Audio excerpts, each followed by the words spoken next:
If your panel comes with one of our temporary twin points, this is how you're going to uninstall and install a permanent twin point. You want to turn it to the side, pull out one screw all the way, pull out the other screw all the way.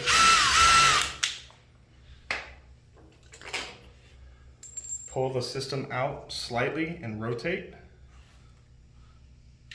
Put a screw back in. This is to prevent the rod from sliding down. Pull it out.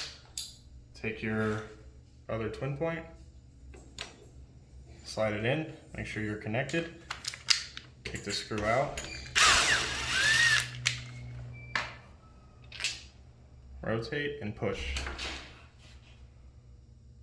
Now install the screws.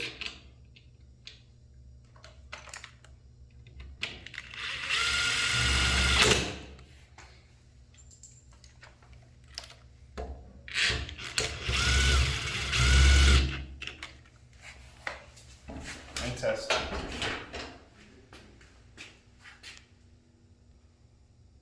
This process will be the same whether you have a short, long, or keyed twin point.